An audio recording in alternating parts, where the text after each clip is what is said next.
Hello ಸ್ನೇಹಿತರೆ, film ಮೋಸೆಕ್ YouTube ಚಾನಲ್ಗೆ ಸ್ವಾಗತ.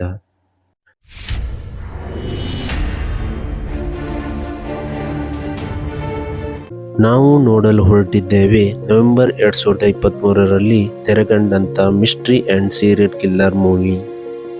ಈ ಮೂವಿಯಲ್ಲಿ ಮುಖವಾಡದ ಹಿಂದೆ ಇರುವ ಕೊಲೆಗಾರ ಯಾರು, ಯಾಕೆ ಎಲ್ಲರನ್ನೂ ವಿಕೃತವಾಗಿ ಕೊಲೆ ಮಾಡುತ್ತಾನೆ, ಆ ಕೊಲೆಯ ಹಿಂದೆ ಇರುವ ಉದ್ದೇಶವೇನು, ಇವೆಲ್ಲವೂ ವೀಕ್ಷಕರನ್ನು ಕೊನೆ ತನಕ ಸಿನಿಮಾದ ಕಥೆಯೊಳಗೆ ಕರೆದೊಯ್ಯುತ್ತದೆ.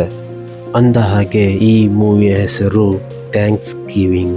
ಓಕೆ ಸ್ನೇಹಿತರೆ, ಟೈಮ್ ವೇಸ್ಟ್ ಮಾಡದೆ ಮೇನ್ ಸ್ಟೋರಿ ಕಡೆಗೆ ಹೋಗೋಣ. ಕಥೆಯ ಶುರುವಿನಲ್ಲಿ ಪ್ಲೈಮತ್ ಎಂಬ ಊರಿನಲ್ಲಿ ಥ್ಯಾಂಕ್ಸ್ ಗಿವಿಂಗ್ ಎಂಬ ಹಬ್ಬದ ಆಚರಣೆಯಲ್ಲಿ ತೊಡಗಿರುತ್ತದೆ. ಶೆರಿಫ್ ನ್ಯೂಲನ್ ಎಂಬ ಅಲ್ಲಿಯ ಪೊಲೀಸ್ ಅಧಿಕಾರಿ ಮಿಚ್ ಕಾಲಿನ್ಸ್ ಮತ್ತು ಅವನ ಪತ್ನಿ ಅಮಂಡಾ ಅವರ ಮನೆಗೆ ಹಬ್ಬದ ಆಚರಣೆಗೆಂದು ಬರುತ್ತಾನೆ. ಅಂದಹಾಗೆ ಪೊಲೀಸ್ ಶೆರಿಫ್ ನ್ಯೂಲನ್ ಮಿಚ್ ಮತ್ತು ಅಮಂಡಳ ಫ್ಯಾಮಿಲಿ ಸ್ನೇಹಿತ ಆಗಿರುತ್ತಾನೆ.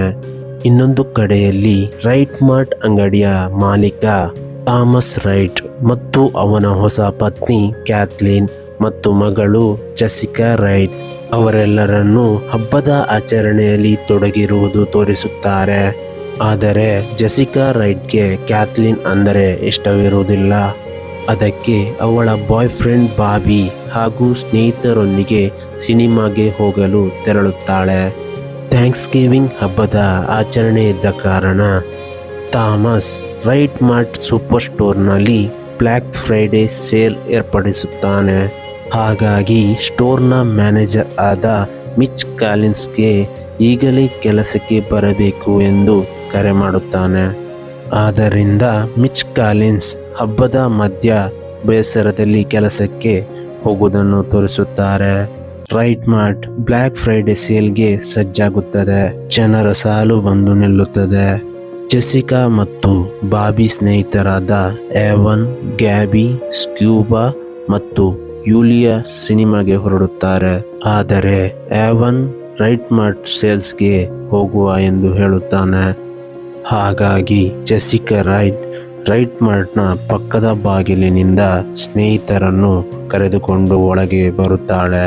ಆ ಸಮಯದಲ್ಲಿ ಅಮಂಡಾ ಮತ್ತು ಸ್ನೇಹಿತ ಶೆರಿಫ್ ನ್ಯೂಲನ್ ಮಿಚ್ಗೆ ಏನೋ ತಲುಪಿಸಲು ರೈಟ್ ಮಾರ್ಟ್ಗೆ ಬರುತ್ತಾರೆ. ಒಂದು ಕಡೆ ಜೆಸಿಕಾ ಮತ್ತು ಬಾಬಿ ಸ್ನೇಹಿತರು ಅಲ್ಲಿಯ ವಸ್ತುಗಳನ್ನು ಖರೀದಿಸುವುದಲ್ಲದೆ ಅವುಗಳನ್ನು ಹೊರಗೆ ನಿಂತಿರುವ ಜನರಿಗೆ ಹಾಸ್ಯವಾಗಿ ತೋರಿಸುತ್ತಾರೆ. ಆವಾಗ ಅಲ್ಲಿದ್ದ ಜನರ ಗುಂಪು ಅವರ ಮೇಲೆ ಆಕ್ರೋಶಗೊಳ್ಳುತ್ತಾರೆ. ಎದುರಿದ್ದ ಗ್ಲಾಸ್ ಅನ್ನು ಒಡೆದು ಒಳಗೆ ನುಗ್ಗಿಬಿಡುತ್ತಾರೆ. ನುಗ್ಗುವ ಭರದಲ್ಲಿ ಒಬ್ಬ ಗ್ರಾಹಕ ಗಾಜು ಕುತ್ತಿಗೆಗೆ ತಾಗಿ ಸಾಯುತ್ತಾನೆ. ಹಾಗೆ ತುಂಬಾ ಗ್ರಾಹಕರು ಸಾವನ್ನಪ್ಪುತ್ತಾರೆ. ಸ್ಟೋರ್ ಮ್ಯಾನೇಜರ್ ಆದ ಮಿಚ್ಗೆ ಏನೋ ನೀಡಲು ಬಂದ ತನ್ನ ಹೆಂಡತಿ ಅಮಂಡಾ ಕೂಡ ಜನರ ಮಧ್ಯೆ ಸಿಲುಕಿ ಕೆಳಗೆ ಬೀಳುತ್ತಾಳೆ. ಅಲ್ಲೇ ಇದ್ದ ಮಹಿಳೆ ಟ್ರೋಲಿಯನ್ನು ದೂಡಿಕೊಂಡು ಬರುವಾಗ ಅಮಂಡಳ ತಲೆಗೆ ತಾಗಿ ಅಲ್ಲೇ ಸಾಯುತ್ತಾಳೆ. ಬಾಬಿ ಕೂಡ ಸಹಾಯ ಮಾಡಲು ಹೋಗಿ ಕೈ ಮುರಿದುಕೊಳ್ಳುತ್ತಾನೆ. ಅಷ್ಟರಲ್ಲಿ ಮಿಚ್ ಮತ್ತು ಶೆರಿಫ್ ನ್ಯೂಲನ್ ಅಮಂಡಳ ಹತ್ತಿರ ಬರುತ್ತಾರೆ. ಅವಳು ಸತ್ತಿರುವುದನ್ನು ನೋಡಿ ಮಿಚ್ ಕಣ್ಣೀರು ಹಾಕುತ್ತಾನೆ. ಆವಾಗಲೇ ಶೆರಿಫ್ ನ್ಯೂಲನ್ ಗಾಳಿಯಲ್ಲಿ ಗುಂಡು ಹಾರಿಸುತ್ತಾನೆ. ಆ ಗುಂಡಿನ ಸದ್ದಿಗೆ ಜನರ ಗಲಾಟೆ ಶಾಂತವಾಗುತ್ತದೆ. ಸ್ನೇಹಿತರೆ, ಹೀಗೆ ರೈಟ್ ಮಾರ್ಟ್ನಲ್ಲಿ ದೊಡ್ಡ ದುರಂತವೇ ನಡೆಯುತ್ತದೆ. ಈ ಘಟನೆ ನಡೆದು 1 ವರ್ಷ ಕಳೆದು ಹೋಗುತ್ತದೆ. ರೈಟ್ ಮಾರ್ಟ್ ಮ್ಯಾನೇಜರ್ ಆಗಿದ್ದ ಮಿಚ್ ತನ್ನ ಉದ್ಯೋಗವನ್ನು ಬಿಡುತ್ತಾನೆ ಮತ್ತು ರೈಟ್ ಮಾರ್ಟ್ ಮತ್ತು ಥಾಮಸ್ ವಿರುದ್ಧ ಆಕ್ರೋಶ ವ್ಯಕ್ತಪಡಿಸುತ್ತಾನೆ. ಆದರೆ ಗಲಭೆಯ ರಾತ್ರಿ ಭದ್ರತಾ ಫುಟೇಜ್ ಇಲ್ಲದ ಕಾರಣ ಯಾರೂ ಬಂಧಿತರಾಗಿರುವುದಿಲ್ಲ. ಮತ್ತೊಂದೆಡೆ ಬಾಬಿ ಕೈ ಮುರಿದು ಹೋದ್ದರಿಂದ ತನ್ನ ವೃತ್ತಿ ಕಳೆದುಕೊಳ್ಳುತ್ತಾನೆ ಹಾಗೂ ಜೆಸಿಕಾ ಮತ್ತು ಸ್ನೇಹಿತರಿಂದ ದೂರವಾಗುತ್ತಾನೆ. ಜೆಸಿಕಾ ತನ್ನ ಪ್ರೀತಿಯನ್ನು ಸಹಪಾಠಿ ರಿಯಾನ್ ಎಂಬವನ ಜೊತೆ ಪ್ರಾರಂಭಿಸುತ್ತಾಳೆ. ಹೀಗೆ ಒಂದು ದಿನ ಜೆಸಿಕಾ ಮತ್ತು ಇತರ ಸ್ನೇಹಿತರು ಒಟ್ಟಿಗೆ ಸೇರುತ್ತಾರೆ.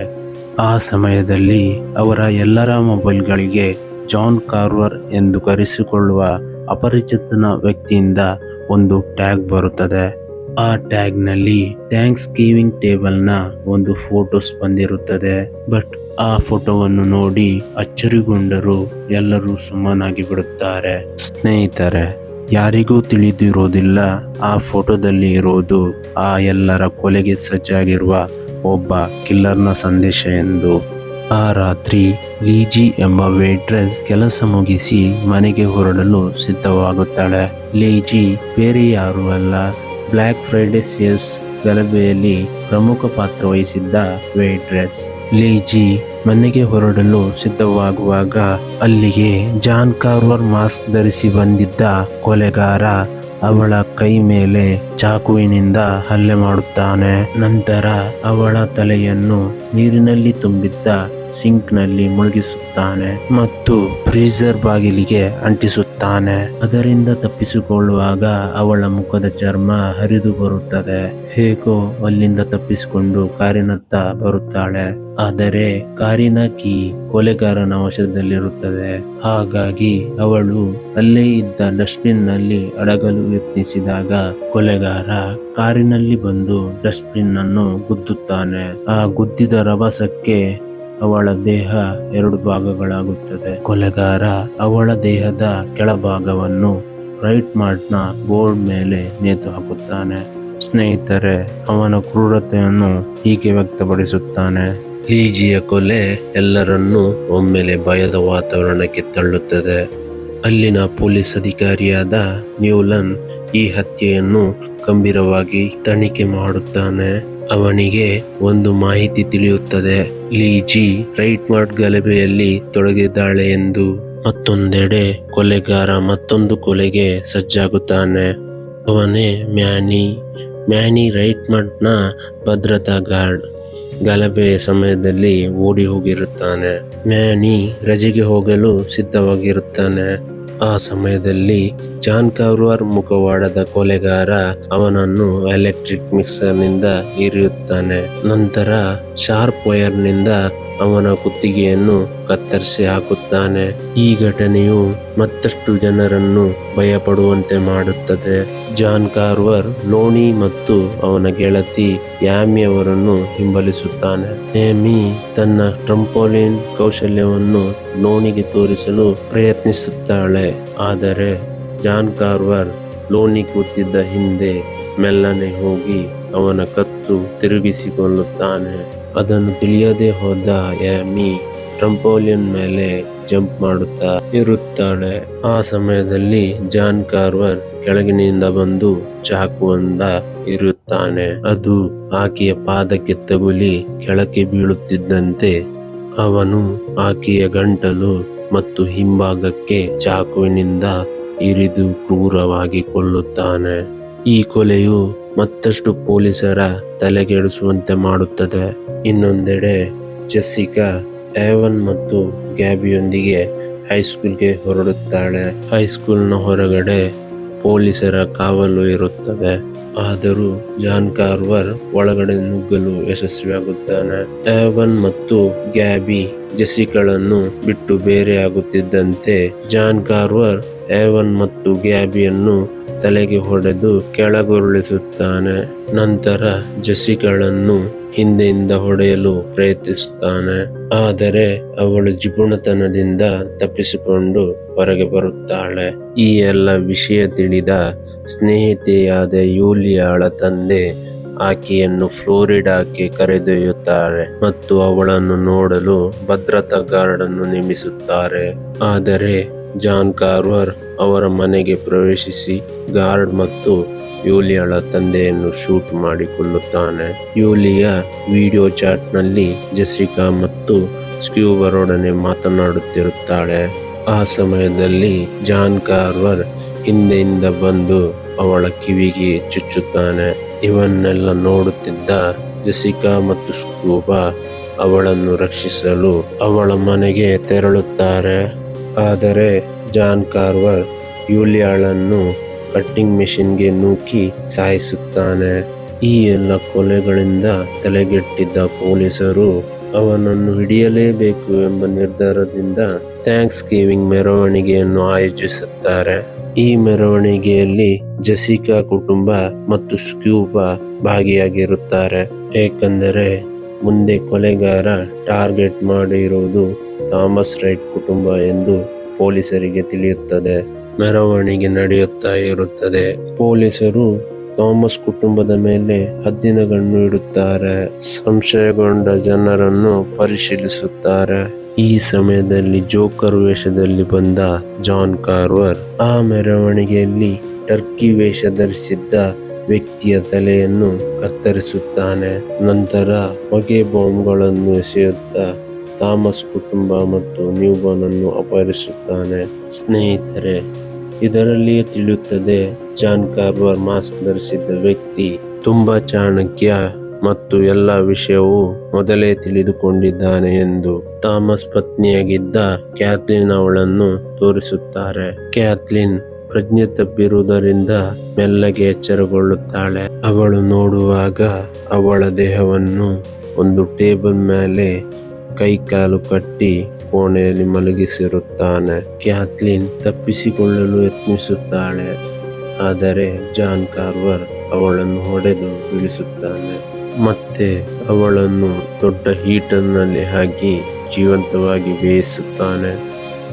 ನಂತರ ಅವಳ ಬೇಯಿಸಿದ್ದ ಶವವನ್ನು ತನ್ನ ಇತರ ಬಲಿಗಳಾದ ಥಾಮಸ್, ಜೆಸಿಕಾ, ಸ್ಕ್ಯೂಬಾ, ಈವನ್ ಮತ್ತು ಗ್ಯಾಬಿಯ ಎದುರಿನ ಟೇಬಲ್ನಲ್ಲಿ ಇಡುತ್ತಾನೆ. ಸ್ನೇಹಿತರೆ, ವಿಷಯವೇನೆಂದರೆ ಆ ಟೇಬಲ್ನಲ್ಲಿ ಅವನು ಇಷ್ಟರವರೆಗೆ ಕೊಲೆ ಮಾಡಿದ್ದ ಎಲ್ಲ ಜನರ ತಲೆಯನ್ನು ತಂದು ಆ ಟೇಬಲ್ನ ಮೇಲೆ ಇಟ್ಟಿರುತ್ತಾನೆ.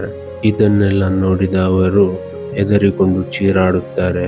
ಜಾನ್ ಕಾರ್ವರ್ ಈ ದೃಶ್ಯವನ್ನು ಲೈವ್ ಆಗಿ ಮೊಬೈಲ್ನಲ್ಲಿ ಎಲ್ಲರಿಗೂ ನೋಡುವಂತೆ ಮಾಡುತ್ತಾನೆ. ಈ ವಿಷಯವನ್ನು ತಿಳಿದ ಪೊಲೀಸರು ಅವರ ಜಾಗವನ್ನು ಪತ್ತೆ ಹಚ್ಚಲು ತೊಡಗುತ್ತಾರೆ. ಇನ್ನೊಂದೆಡೆ ಜಾನ್ ಕಾರ್ವರ್ ಅಟ್ಟಹಾಸ ತೋರಲು ಸಿದ್ಧವಾಗುತ್ತಾನೆ. ಮೊದಲು ಏವನ್ನ ತಲೆಯನ್ನು ಅವರೆಲ್ಲರ ಕಣ್ಣೆದುರು ಸುತ್ತಿಗೆಯಲ್ಲಿ ಗುದ್ದಿ ಪುಡಿ ಮಾಡುತ್ತಾನೆ. ಆ ಸಮಯದಲ್ಲಿ ಜೆಸಿಕಾ ತನ್ನ ಕೈ ಬೆರಳಿನಲ್ಲಿ ಇದ್ದ ಉಂಗುರವನ್ನು ಬಳಸಿ ಹಗ್ಗವನ್ನು ಕಟ್ಟು ಮಾಡುತ್ತಾಳೆ. ನಂತರ ಆ ಉಂಗುರವನ್ನು ಮೆಲ್ಲನೆ ಸ್ಕ್ಯೂಬಾಗೆ ಕೊಡುತ್ತಾಳೆ. ಅವನು ಕೂಡ ಹಗ್ಗವನ್ನು ಕತ್ತರಿಸುತ್ತಾನೆ. ಸ್ಕ್ಯೂಬಾ ಮತ್ತು ಜೆಸಿಕಾ ತಪ್ಪಿಸಿಕೊಳ್ಳಲು ತಯಾರಾಗುತ್ತಾರೆ. ಆದರೆ ಜಾನ್ ಕಾರ್ವರ್ ಸ್ಕ್ಯೂಬಾನನ್ನು ಹೊಡೆದು ಕೆಳಗುರುಳಿಸುತ್ತಾನೆ. ಇತ್ತ ಜೆಸಿಕಾ ಜಾನ್ ಕಾರ್ವರ್ನಿಂದ ತಪ್ಪಿಸಿಕೊಂಡು ಕಾಡಿನ ದಾರಿಯಲ್ಲಿ ಓಡುತ್ತಾ ಒಂದು ಹಳೆಯ ಪ್ರದರ್ಶನ ನಡೆಯುವ ಗೋದಾಮಿಗೆ ತಲುಪುತ್ತಾಳೆ. ಆ ಗೋದಾಮಿನ ಹೊರಗಡೆ ರಸ್ತೆಯಲ್ಲಿ ಪೊಲೀಸ್ ನ್ಯೂಲನ್ ಜ್ಞಾನ ತಪ್ಪಿ ಬಿದ್ದಿರುತ್ತಾನೆ. ಅಲ್ಲಿಯೇ ಜೆಸಿಕಾಳ ಹಳೆಯ ಪ್ರೇಮಿಯಾದ ಬಾಬಿ ಹಾದು ಹೋಗುತ್ತಾನೆ. ಇದನ್ನು ನೋಡಿದ ಜೆಸಿಕಾಳಿಗೆ ಬಾಬಿ ಮೇಲೆ ಅನುಮಾನ ಬರುತ್ತದೆ. ಅವಳು ಬಾಬಿಯನ್ನು ಹಿಂಬಾಲಿಸುತ್ತಾಳೆ. ಆವಾಗಲೇ ಅಲ್ಲೇ ಬಿದ್ದಿದ್ದ ಪೊಲೀಸ್ ನ್ಯೂಲನ್ ಎಚ್ಚರಗೊಂಡು ಜೆಸಿಕಾಳ ಹತ್ತಿರ ಬರುತ್ತಾನೆ. ಬಂದು ಜೆಸಿಕಾಳ ಹತ್ತಿರ, ನೀನು ಇಲ್ಲೇ ಇರು, ನಾನು ಹೋಗಿ ಅವನನ್ನು ಸಾಯಿಸುತ್ತೇನೆ ಎಂದು ಬಾಬಿ ಹೋಗಿದ್ದ ಕಡೆ ನ್ಯೂಲನ್ ಒಳಗೆ ನುಗ್ಗುತ್ತಾನೆ. ಸ್ವಲ್ಪ ಸಮಯದಲ್ಲಿ ನ್ಯೂಲನ್ ಗುಂಡಿನ ದಾಳಿ ಮಾಡಿ ಹೊರಗೆ ಬರುತ್ತಾನೆ. ನ್ಯೂಲನ್ ಜೆಸಿಕಾಳ ಹತ್ತಿರ ಬಂದು ಬಾಬಿ ತಪ್ಪಿಸಿಕೊಂಡು ಹೋಗಿದ್ದಾನೆ ಎಂದು ಹೇಳುತ್ತಾನೆ. ನಂತರ ಎಲ್ಲ ಪೊಲೀಸರು ಆ ಜಾಗಕ್ಕೆ ಬರುತ್ತಾರೆ. ಬಂದು ಬಾಬಿಯನ್ನು ಹುಡುಕಲು ಶುರು ಮಾಡುತ್ತಾರೆ. ತುಂಬಾ ಹೆದರಿದ್ದ ಜೆಸಿಕಾಳನ್ನು ಪೊಲೀಸ್ ನ್ಯೂಲನ್ ಸಮಾಧಾನ ಪಡಿಸುತ್ತಾನೆ. ಅಲ್ಲಿಗೆ ಮತ್ತೊಬ್ಬ ಪೊಲೀಸ್ ಬರುತ್ತಾನೆ. ಅವನಿಗೆ ಅಲ್ಲೇ ಸಿಕ್ಕ ಮೊಬೈಲ್ ಅನ್ನು ತಂದು ನ್ಯೂಲನ್ ಕೈಗೆ ಕೊಡುತ್ತಾನೆ ಮತ್ತು ಜೆಸಿಕಾಳ ಹತ್ತಿರ ಬಂದು, ನಿಮ್ಮ ಅಪ್ಪ ಮತ್ತು ಸ್ನೇಹಿತರನ್ನು ರಕ್ಷಿಸಿದ್ದೇವೆ ಎಂದು ಹೇಳಿ ಹೊರಡುತ್ತಾನೆ. ನ್ಯೂಲನ್ಗೆ ತಿಳಿಯುತ್ತದೆ ಇದು ಬಾಬಿಯ ಮೊಬೈಲ್ ಎಂದು. ಆ ಮೊಬೈಲ್ ಅನ್ನು ಎದುರಿದ್ದ ಟೇಬಲ್ ಮೇಲೆ ಇಡುತ್ತಾನೆ ಮತ್ತು ಜೆಸಿಕಾಳನ್ನು ಸಮಾಧಾನ ಪಡಿಸುತ್ತಾನೆ. ಈ ಮಧ್ಯದಲ್ಲಿ ಪೊಲೀಸ್ ನ್ಯೂಲನ್ ಆ ರೂಮ್ನಿಂದ ಹೊರಗಡೆ ಹೋಗಿರುತ್ತಾನೆ. ಜೆಸಿಕಾ ತಾನು ಕಾಡಿನಿಂದ ಓಡಿ ಬರುವಾಗ ಬಟ್ಟೆಗೆ ತಗುಲಿದ್ದ ಸೊಪ್ಪಿನ ಮುಳ್ಳನ್ನು ತೆಗೆಯುತ್ತಿರುತ್ತಾಳೆ. ಆ ಸಮಯದಲ್ಲಿ ಒಳಗೆ ಬರುವ ಪೊಲೀಸ್ ನ್ಯೂಲನ್ನ ಶೂ ಮತ್ತು ಪ್ಯಾಂಟ್ ಅನ್ನು ಗಮನಿಸುತ್ತಾಳೆ. ತನ್ನ ಬಟ್ಟೆಗೆ ಅಂಟಿದ್ದ ವಸ್ತು ಹಾಗೂ ನ್ಯೂಲನ್ ಶೂ ಮತ್ತು ಪ್ಯಾಂಟ್ಗೆ ತಗುಲಿದ್ದ ವಸ್ತು ಒಂದೇ ಇದೆ ಎಂದು. ಇದರಿಂದ ಅವಳಿಗೆ ತಿಳಿಯುತ್ತದೆ ಈ ಎಲ್ಲ ಕೊಲೆಗಳ ಹಿಂದೆ ಇರುವ ಕೊಲೆಗಾರ ಪೊಲೀಸ್ ನ್ಯೂಲನ್ ಎಂದು. ಹೌದು ಸ್ನೇಹಿತರೆ, ಜಾನ್ ಕಾರ್ವರ್ನ ಮುಖವಾಡ ಧರಿಸಿ ಕೊಲೆ ಮಾಡುತ್ತಿದ್ದ ವ್ಯಕ್ತಿ ಬೇರೆ ಯಾರೂ ಅಲ್ಲ. ಈ ಎಲ್ಲ ಕೊಲೆಗಳ ತನಿಖೆ ಮಾಡುತ್ತಿದ್ದ ಪೊಲೀಸ್ ಅಧಿಕಾರಿ ಶೆರೀಫ್ ನ್ಯೂಲನ್. ಜೆಸ್ಸಿಕಾ ವಿಷಯ ತಿಳಿದ ಕೂಡಲೇ ಅವಳ ಮುಖದಲ್ಲಿ ಭಯ ಎದ್ದು ಕಾಣುತ್ತದೆ. ಇದನ್ನು ಗಮನಿಸಿದ ನ್ಯೂಲನ್ ಕೂಡಲೇ ರೂಮಿನ ಬಾಗಿಲನ್ನು ಹಾಕಿಬಿಡುತ್ತಾನೆ. ಯಾಕೆಂದರೆ ಅವನಿಗೆ ತಿಳಿಯುತ್ತದೆ ಜೆಸ್ಸಿಕಾಗೆ ನಾನೇ ಕೊಲೆಗಾರ ಎಂಬ ವಿಷಯ ತಿಳಿಯಿತು ಎಂದು. ಅದಕ್ಕಾಗಿ ನ್ಯೂಲನ್ ತಾನು ಮಾಡಿದ ಕೊಲೆಯ ಬಗ್ಗೆ ಜೆಸ್ಸಿಕಾಗೆ ಹೇಳುತ್ತಾನೆ. ಈ ಎಲ್ಲ ಕೊಲೆಗೆ ಕಾರಣ ರೈಟ್ ಮಾರ್ಟ್ನಲ್ಲಿ ಸಾವಿಗೀಡಾದ ತನ್ನ ಸ್ನೇಹಿತೆಯಾದ ಅಮಂಡಾ. ಅವಳು ಗರ್ಭಿಣಿಯಾಗಿದ್ದಳು. ಅವಳ ಸಾವಿಗೆ ಕಾರಣರಾದ ಜನರ ಮೇಲೆ ಕೊಲೆ ಮಾಡುತ್ತಿದ್ದೇನೆ ಎಂದು. ಈ ವಿಷಯನೆಲ್ಲ ಜೆಸ್ಸಿಕಾ ಟೇಬಲ್ನ ಮೇಲೆ ಇದ್ದ ಮೊಬೈಲ್ ಅನ್ನು ತೆಗೆದುಕೊಂಡು ಎಲ್ಲಾ ದೃಶ್ಯವನ್ನು ಲೈವ್ ಮಾಡುತ್ತಾಳೆ. ಈ ವಿಷಯ ತಿಳಿದ ನ್ಯೂಲನ್ ಅವಳ ಮೇಲೆ ಹಲ್ಲೆಗೆ ಯತ್ನಿಸುತ್ತಾನೆ. ಆ ಸಮಯದಲ್ಲಿ ಬಾಬಿ ಹೊರಗಿನಿಂದ ರೂಮ್ ಗ್ಲಾಸ್ನ ಮೂಲಕ ಸಣ್ಣ ಸುತ್ತೆಯಲ್ಲಿ ನ್ಯೂಲನ್ ತಲೆಗೆ ಹೊಡೆಯುತ್ತಿದ್ದಂತೆ ನ್ಯೂಲನ್ ಕೆಳಗೆ ಉರುಳಿ ಬೀಳುತ್ತಾನೆ.